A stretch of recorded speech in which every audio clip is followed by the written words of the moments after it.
Dr. Jaishree is an internationally renowned cosmetic dermatologist with over 23 years of practice. She is the founder and director of SkinInspired Clinic in Mumbai. She is also a TEDx speaker, author of multiple books, and an international trainer. Dr. J, as she is popularly known, has multiple firsts to her name. She is the only Indian on the board of directors of the International Society of Dermatologic Surgery. She is the only Indian speaker invited at a plenary session at the American Society of Dermatologic Surgery Annual Congress. And still, what she is most well known for is her passion towards skincare and an unwavering ethos of making people confident in her own skin.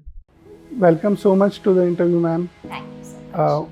Ma'am, you've been the most renowned faculty from India on Botox and fillers across international conferences.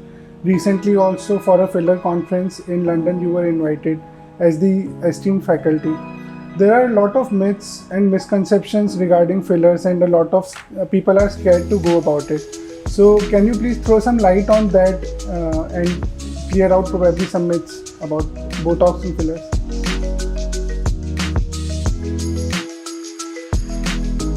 First of all, Botox and fillers are two different things. People think they're the same, Botox is botulinum toxin. Basically, there are many brands. Botox is one of the brands, but there are many like Xeomin, Dysport, and so many others.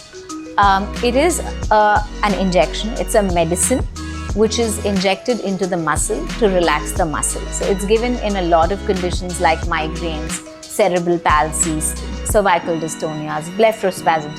So it's a medicine.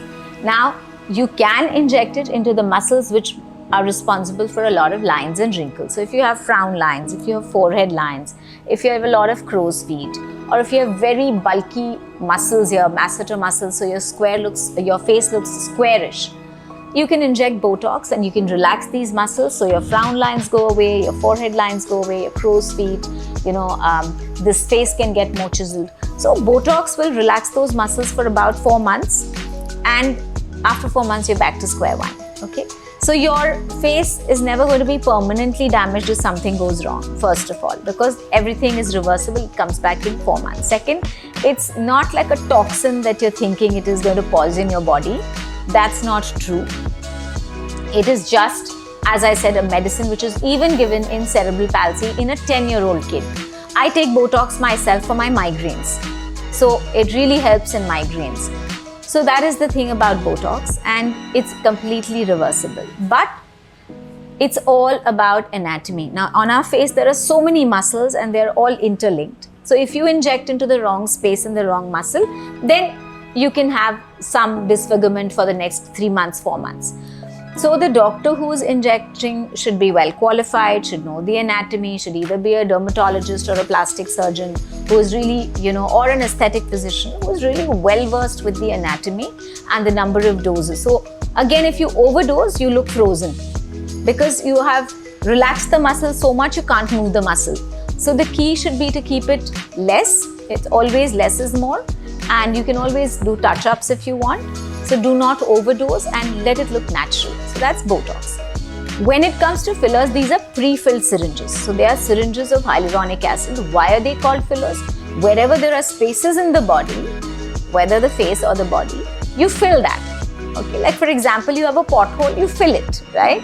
So similarly, if your eyes are sunken, as you age, your eyes get sunken because the bone gets resorbed, the fat goes. So you start looking very haggard and you start looking tired even if you sleep for 8 hours. So in such situations, you put in fillers there, hyaluronic acid, they're injections again. Can be done in younger people also who have genetically concave bones here. So, then suddenly you look fresh, right? If you have very thin lips genetically, or if with age, again, this bone starts to go in, and so the upper lip starts to get thinner and it starts to roll inwards. So you start giving fillers there to recreate the original lip that you had, right? Then you can also, this bone starts to shrink. So your jawline, which is really well defined like this, will actually start, going haywire and you'll develop jowls. So you can inject fillers all along here to lift the face. So these are there are lots of indications. You can do it for the hands, you can do it for a lot of other indications. Now, the different myths that I hear. First is that fillers are going to distort your face. Now, I agree. I've seen a lot of distorted faces. We have all seen them. But that is because they have been grossly overdone, or they have been done time and again, time and again, time and again. Now, when you do fillers, just do it once in a year on that particular area. So if somebody comes to me for an under eye, I do the under eye and I then say, do not come back to me for the next 1 year, sometimes 1.5 years. So there is no point in doing touch-ups every 6 months or every 8 months because the fillers will stay. So the key again here is less is more, so do not overdo. Similarly, the knowledge, it's as I always say, it's an amalgamation of science and art, right? So it's beauty. If you know how to sculpt the face well and you know the science behind it, you will do a natural job. Otherwise, you'll overfill.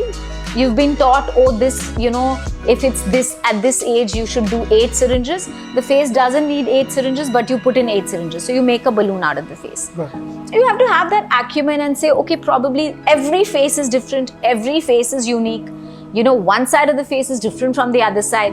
So you have to have that knowledge, that acumen, plus that artistic eye to understand what is going to look natural on the person.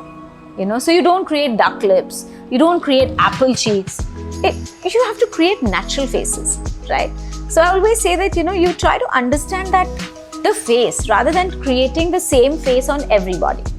So that's about fillers. So that is why when you say, oh, with fillers, everybody looks frozen and artificial, right? If it's not done correctly, but otherwise it's a myth because you can do it beautifully, no one can tell, and yet you will look youthful.